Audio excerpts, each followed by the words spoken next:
A ver, buenas tardes con todos.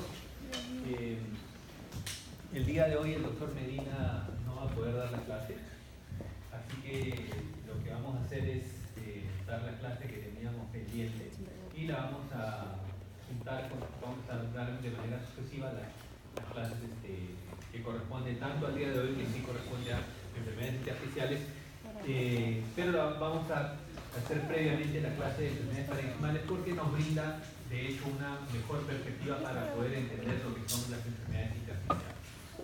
Entonces, lo primero que vamos a hacer entonces, la primera clase que vamos a hacer es ver lo que es los síndromes o una aproximación por síndrome a las enfermedades que afectan al parénquima pulmonar. La siguiente, por favor.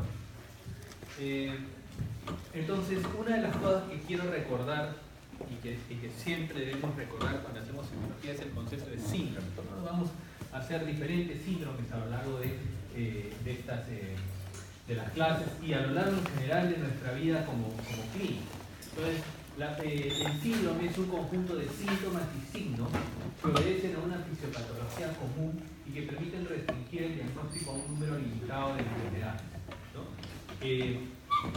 Y esto es importante cuando planteemos un síndrome.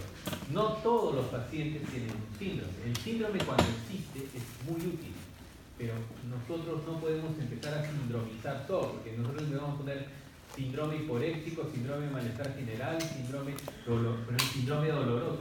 ¿Qué es el síndrome doloroso? Pues realmente no existe, digamos, necesidad o no existe utilidad de plantear un síndrome si no lo hago para restringir el diagnóstico, para poder enfocar adecuadamente el diagnóstico. Entonces, eso es una de las primeras cosas que les quiero decir. ¿Por qué? Porque las enfermedades que afectan al parénquima pulmonar pueden expresarse como síndromes, pero no siempre va a ser así.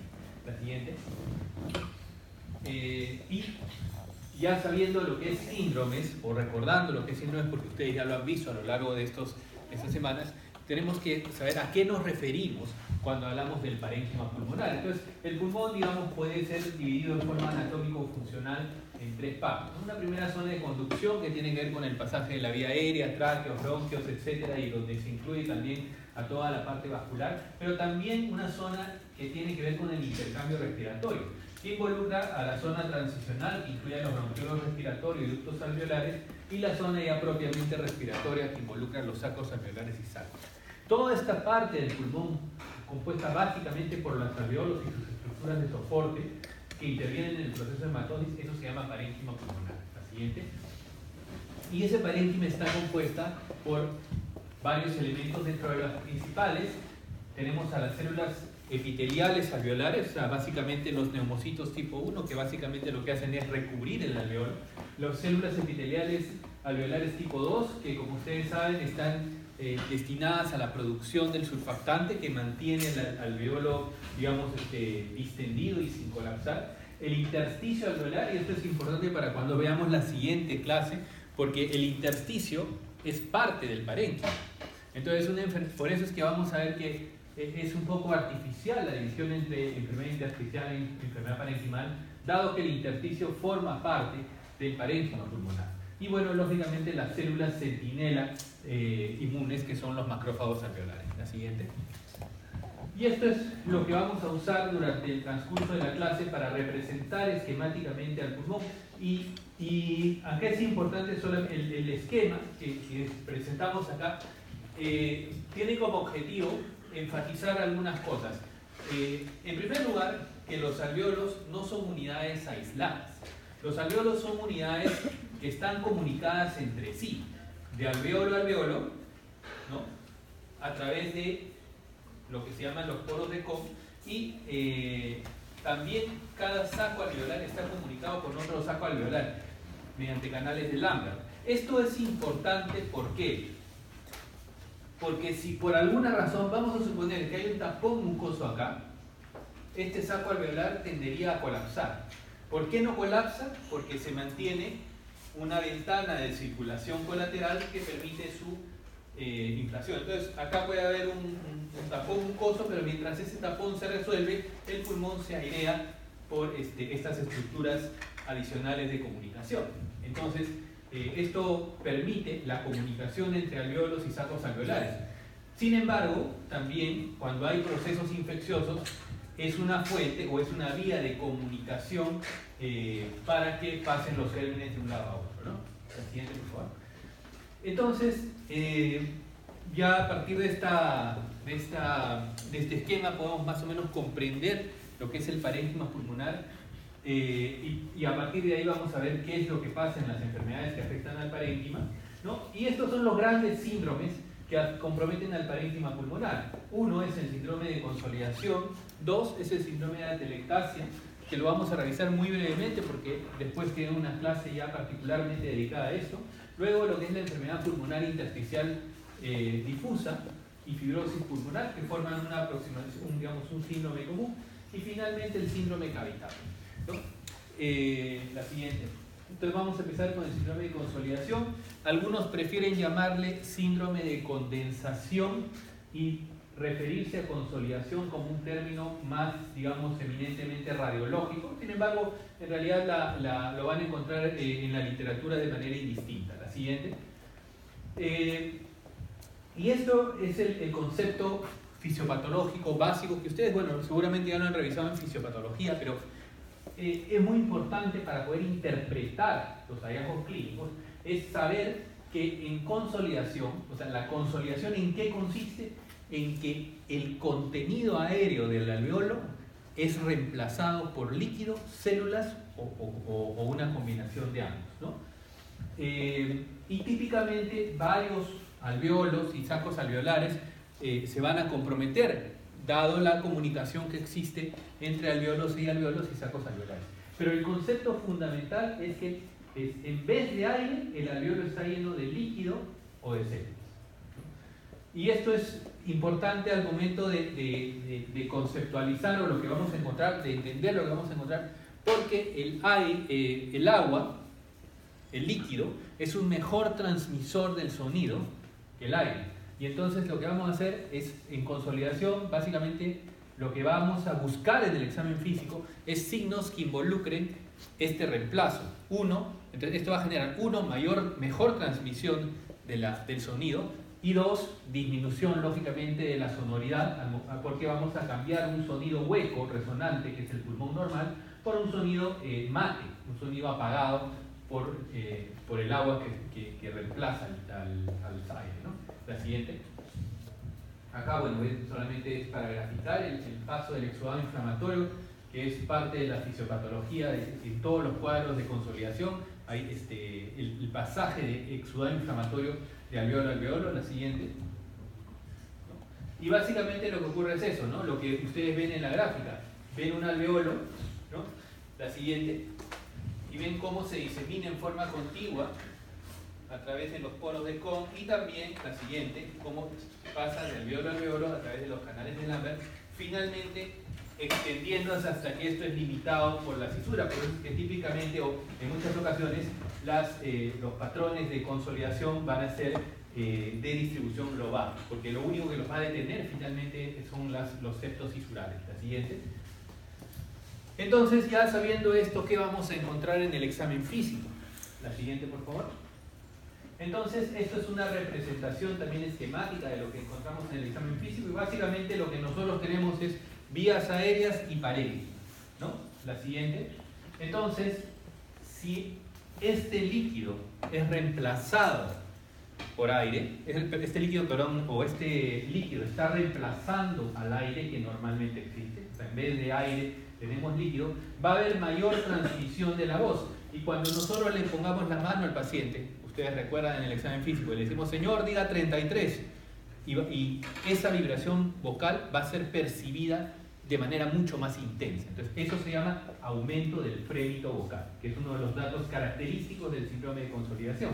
Y ustedes van a ver que prácticamente no existe otro síndrome que te aumente en general el frémito vocal. Tanto atelectasia, enfisema, derrame pleural, neumotórax, todos ellos van a generar disminución del frémito vocal porque van a disminuir la transmisión del sonido. Mientras que consolidación es prácticamente de manera exclusiva el único que aumenta el frémito vocal. La siguiente.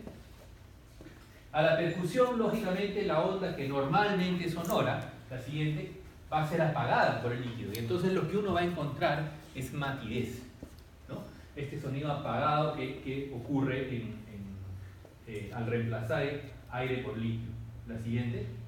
Y a la ocultación vamos a encontrar varios fenómenos que involucran un aumento de la transmisión del sonido. Ya ustedes han visto esto en la clase con el doctor Díaz. La broncofonía es... ¿Qué es la broncofonía? Es el aumento de la transmisión del sonido. La pectoriloquia es cuando no solamente se aumenta la transmisión, sino además que la voz se escucha nítidamente. Es una diferencia sutil, pero más o menos ambos sirven para lo mismo. La pectoriloquia áfona, que es un incremento en la transmisión de la voz susurrada. Y finalmente la presencia de soplo tubario, que básicamente es la transmisión del ruido traqueobronquial que normalmente no logramos escuchar, pero que en condiciones de condensación, al aumentar la transmisión del sonido o la capacidad o la intensidad de la transmisión del aire, va a escucharse en las zonas donde normalmente solo debería escucharse el murmullo vesicular, que es como si alguien soplara sobre un tubo. Eso se llama el soplo tubario. Y lógicamente la presencia de líquido en las vías aéreas más pequeñas, al momento de inspirar, ¿no?, va a generar la movilización de este líquido y va a dar lugar a la aparición de estertores crepitantes. Entonces, todos estos datos aparecen en consolidación, la siguiente. Y para hacer un resumen de esto, entonces, lo que nosotros esencialmente vamos a encontrar, la anamnesis es variable dependiendo de la condición. Generalmente, tos, expectoración son características comunes, ¿no? A la inspección, dependiendo de la extensión, puede no haber nada, pero dependiendo de la extensión, si es una consolidación extensa, eso va a forzar al uso de músculos accesorios. Entonces, podemos encontrar la presencia de tirajes, ya sea supraesternales, supraclaviculares, intercostales o subcostales. Mientras que los datos más característicos de la consolidación están a la palpación, percusión y ocultación. A la palpación vamos a encontrar aumento del frémito vocal, a la percusión matidez, como ya hemos comentado, y a la ocultación vamos a encontrar la presencia de estertores crepitantes, soplo tubario, broncofonía, pectoriloquia o pectoriloquia áfona, ¿no? Entonces, esta combinación de hallazgos constituye lo que se llama el síndrome de consolidación. La siguiente. Muy bien, entonces, cuando nosotros, la siguiente, encontramos un síndrome de consolidación, en realidad, largamente y particularmente cuando nos enfrentamos a un síndrome de consolidación en un paciente agudamente enfermo, nuestro primer diagnóstico debe ser neumonía. Ese es claramente lo primero en lo que debemos pensar. Y esta neumonía, sin embargo, puede ser debida a varios tipos de gérmenes, ¿no? Puede ser una neumonía bacteriana por gérmenes típicos, atípicos, una neumonía tuberculosa, metatuberculosa. Puede ser una neumonía micótica, por ejemplo, por histoplasma, aspergillus, paracoccidioides, entre otros, o neumonías parasitarias, por ejemplo, en el caso de Pneumocystis jirovecii. Pero no solamente la neumonía, sino también lo que se llaman las neumonitis, ¿no? Y acá es importante recordar cuál es la diferencia entre neumonía y neumonitis.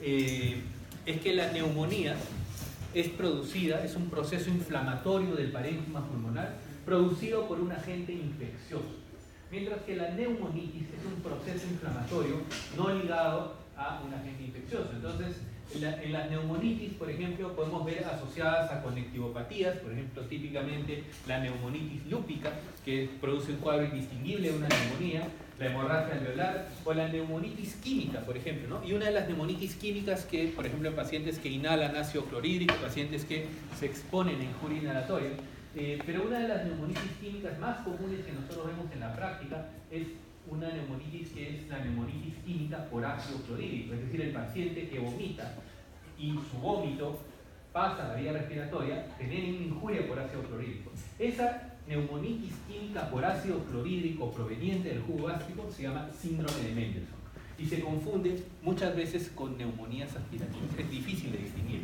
pero no todo paciente que se aspira hace neumonía aspirativa. Puede hacer neumonitis química por ácido clorhídrico, ¿no? Neoplasias también pueden presentarse en cuadros de consolidaciones, generalmente de evolución subaguda o crónica, lo mismo que el infarto pulmonar. El paciente que hace un embolismo pulmonar, este embolismo pulmonar, generalmente a partir de trombosis venosa en miembros inferiores, puede generar oclusión completa de un segmento de la circulación pulmonar. Y esto es generar una pérdida de irrigación a todo un segmento pulmonar, y esto se llama un infarto pulmonar. Y su presentación es parecida a la neumonía. Tal vez el tromboembolismo pulmonar, el dato característico, a diferencia de neumonía, que es una condición en la cual el paciente generalmente viene con tos, fiebre, escalofríos, en el embolismo pulmonar el paciente se presenta generalmente como disnea súbita. Siempre que vean un paciente que se presenta a la emergencia con disnea súbita, piensen en embolismo pulmonar. O bueno, abscesos pulmonares también en su fase inicial pueden también presentarse con cuadros de consolidación. La siguiente. Entonces, como hemos conversado, una neumonía alveolar o una neumonía lobar es una condición infecciosa en la cual un agente bacteriano llega al alveolo pulmonar y bueno, se puede diseminar a través en forma centrífuga, a través de los poros de Kohn, canales de Lambert, que puede comprometer uno o más lóbulos. Y la neumonía lobar es la que típicamente da consolidación, porque hay neumonías también que son por diseminación hematógena, pero estas neumonías por diseminación hematógena generalmente no dan hallazgos clásicos de síndrome de consolidación. La siguiente. Y esto es un alveolo normal, donde ustedes pueden ver lo que habíamos comentado, ¿no? Las células tipo 1, las células tipo 2, el aire en el interior del alveolo, la siguiente. Pero cuando esto acá es reemplazado por exudado inflamatorio con células, esto va a dar lugar a todos los fenómenos que nosotros hemos comentado al momento de explicar el síndrome de consolidación. La siguiente.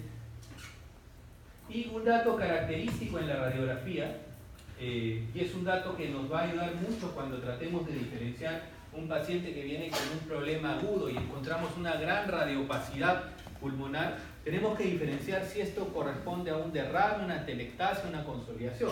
Y un dato que es característico y que nos ayuda mucho es el broncograma aéreo. El broncograma aéreo es un dato radiológico muy importante que nos permite diferenciar la consolidación de otras características. Y el broncograma aéreo resulta básicamente del hecho de que se compromete, digamos, el parénquima pulmonar, se compromete las regiones alveolares, pero los bronquios y los bronquiolos quedan indemnes. Entonces se ve la radiopacidad por ocupación del alveolo, pero queda el bronquio dibujado. La siguiente. Esto se puede ver mejor incluso en la tomografía. Ven ustedes, por ejemplo, vemos esta gran radiopacial y decimos, ¿esto qué cosa es? ¿Es un quiste? ¿Es una atelectasia? ¿Es un derrame pleural? ¿Es una consolidación? Bueno, el hecho de encontrar estas ramificaciones, ¿no?, que son los bronquios que se van ramificando, los bronquiolos que se van ramificando, nos indica que el proceso no es un proceso primariamente bronquial, sino es un proceso de los alveolos y que va extendiéndose, preservando la anatomía bronquial. Y esto es un dato característico de condensación o de consolidación desde el punto de vista radiológico. La siguiente. Entonces, una vez que nosotros hemos identificado la consolidación, hemos visto que la causa largamente más frecuente, particularmente en un paciente que viene con un síndrome de consolidación de presentación aguda, es la neumonía. Y hay algunas características que nos pueden orientar hacia algunos gérmenes. No es lo común, pero cuando encontremos estas características podemos tener cierta idea del agente causal de esa neumonía, ¿no? Entonces, por ejemplo, en la neumonía por neumococo, el paciente típicamente va a debutar rápidamente con un escalofrío y un dolor en la región lateral o posterior del hemitórax, que es un dolor pleurítico, es decir, un dolor intenso que se exacerba con la tos y con la inspiración. Este dolor pleurítico se llama también dolor en punta de costado. Entonces, el escalofrío inicial asociado a dolor en punta de costado y la aparición concomitante del herpes labial, por alguna razón, generalmente los pacientes con neumococo y algunos otros gérmenes gram positivos generalmente, hacen que se pierda transitoriamente la inmunidad y aparezca en el paciente que tiene herpes, aparece un brote de herpes, ¿no? La neumonía por Klebsiella genera una lesión con mucha producción de moco y destrucción tisular con sangrado. Entonces esta combinación de moco con sangre va a dar lugar a la aparición de una especie de mermelada, que es lo que se llama el esputo en jalea de grosella. ¿No? La grosella es una fruta roja parecida a la frambuesa. Nosotros o sea, pero es un poco menos, de un rojo menos intenso, ¿no?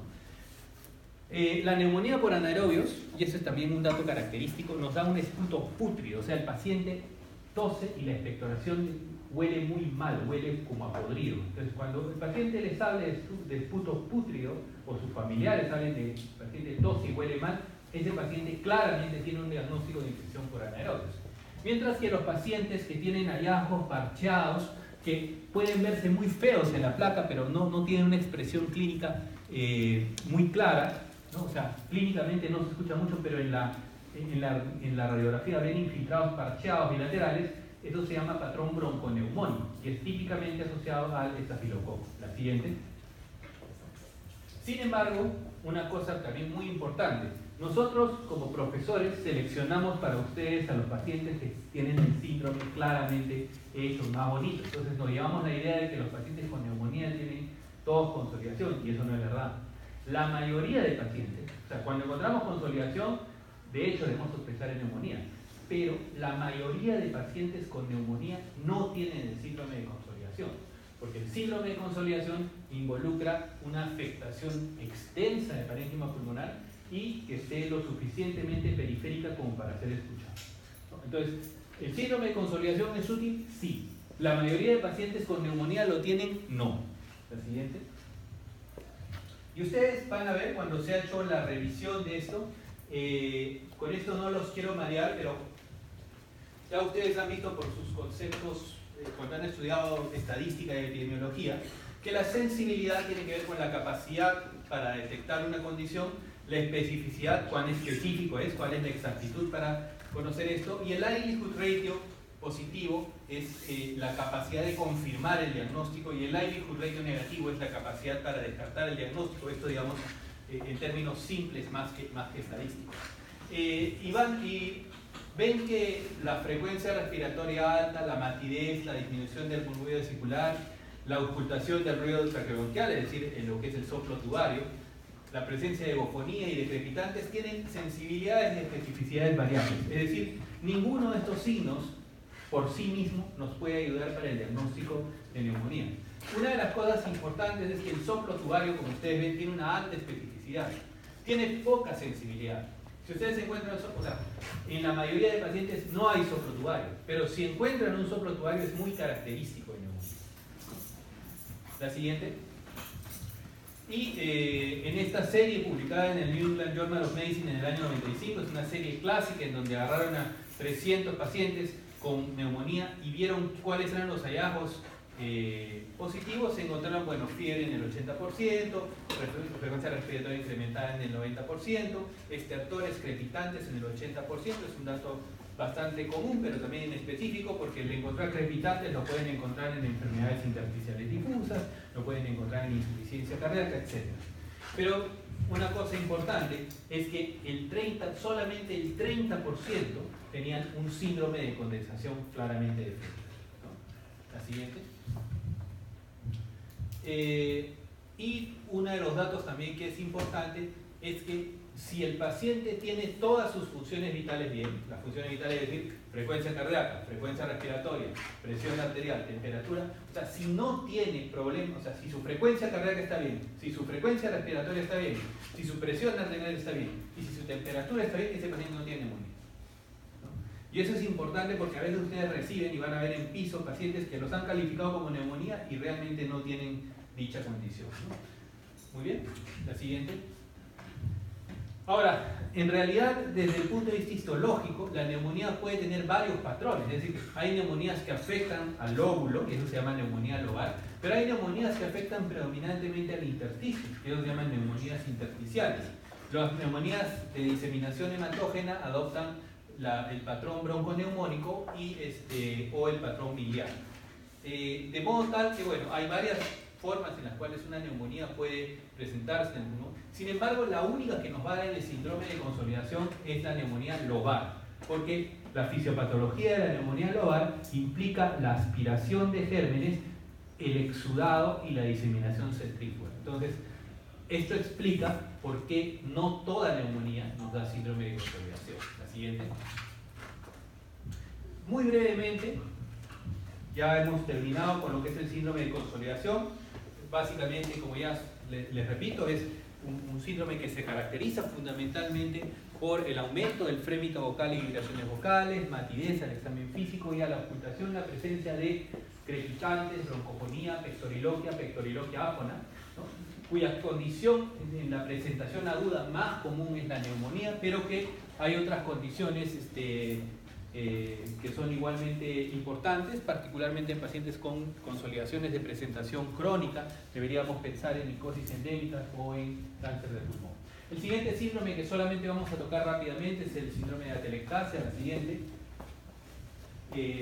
Y básicamente, la diferencia conceptual fundamentalmente con la consolidación es que la consolidación lo que hay es un reemplazo del aire por líquido. En la atelectasia hay pérdida del aire, pero no es reemplazada por nada. Simplemente se colapsa el alveolo, ¿no? La siguiente. Y hay varios tipos de atelectasias. Ustedes van a ver eso en la clase de atelectasias. Pero solamente las atelectasias por resorción, que son aquellas en las cuales se colapsa el parénquima sobre una vía aérea obstruida, son las que dan síndrome clínico de atelectasia. La siguiente. La siguiente, la atelectasia por resorción, la siguiente, y la fisiopatología es esta, ¿no? Lo que ocurre es una obstrucción a nivel de la vía aérea, la siguiente, y eso lleva al colapso de los arcos alveolares y alveolos.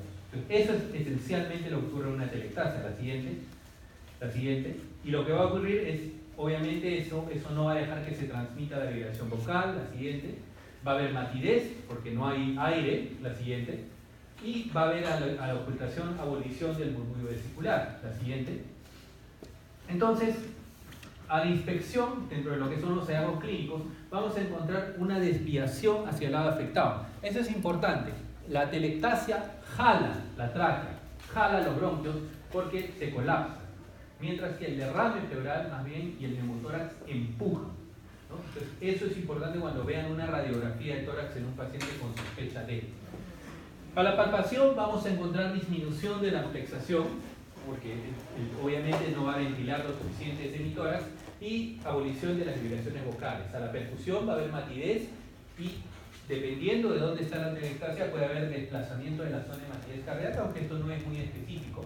Y a la ocultación vamos a encontrar abolición del murmullo vesicular y, lógicamente, la transmisión de la voz también va a estar claramente disminuida. La siguiente. Una cosa importante es que si una consolidación, o sea, pueden haber síndromes combinados, particularmente cuando uno tiene una consolidación extensa con bastantes secreciones o una consolidación de origen tumoral, esto puede obstruir el bronquio y ustedes pueden tener hallazgos variables que combinan datos de atelectasia y de condensación, ¿no? Y otra cosa importante es que cuando vean atelectasia junto con consolidación o con derrame, deben descartar necesariamente neoplasia y tuberculosis, que son las condiciones que van asociadas a síndromes combinados. La siguiente. Finalmente, lo que es el síndrome cavitario, ¿no? Y el síndrome cavitario es algo que muchas personas lo ponen en discusión y existe realmente, pero cada vez lo vemos menos. Porque para que haya un síndrome cavitario, tiene que haber cavernas muy grandes. Generalmente tienen que ser periféricas y por lo menos de 4 o 5 centímetros de diámetro. La siguiente.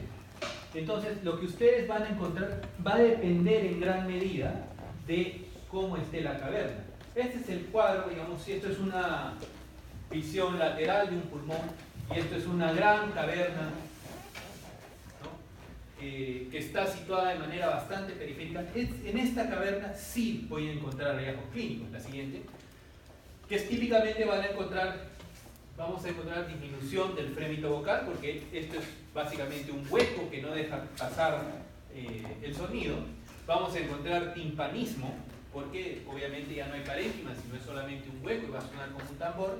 Disminución del murmullo vesicular y la presencia de un soplo cavitario o anfónico. Entonces, este es el cuadro típico. Sin embargo, ya no vemos esto. Esto es una evolución digamos, muy avanzada de una condición, generalmente en caso de tuberculosis cavitaria sin tratamiento. Todavía lo vemos en los pacientes con MDR o XDR, con tuberculosis muy, digamos, drogoresistente, que evoluciona a pesar del uso de fármacos, la siguiente. Pero en realidad va a depender mucho de otras características. Por ejemplo, esa era la clásica caverna, pero ¿qué pasa si nosotros tenemos una caverna, más bien un poco más central, y que está rodeada de un exudado inflamatorio? Lo que vamos a encontrar es como si hubiera solamente síndrome de consolidación.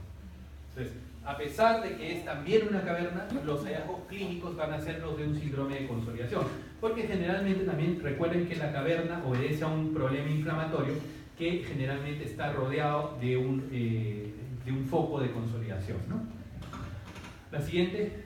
Entonces, para terminar esta primera parte, recordemos que hay varios tipos de síndrome parenquimal y no caigamos en el facilismo de poner síndrome parenquimal pulmonar, porque como tal, en realidad, como verán, no existe el síndrome parenquimal pulmonar, sino existen una serie de síndromes que pueden afectar al parénquima pulmonar, entre los cuales tenemos a la consolidación, a la telectasia, a la enfermedad pulmonar intersticial difusa y al síndrome cavitario, ¿no?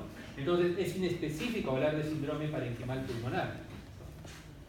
Y también recuerden que no toda afectación del parénquima nos va a dar un síndrome. Entonces, si no hay síndrome, no hay síndrome. Así que bueno, hasta acá. Esto sería lo que corresponde a lo que es síndrome parenquimal pulmonar. ¿Quieren? Vamos a... Bueno, primero si hay alguna pregunta. Entonces, si quieren, despierten un poco. Damos unos 3 minutos para que respiren,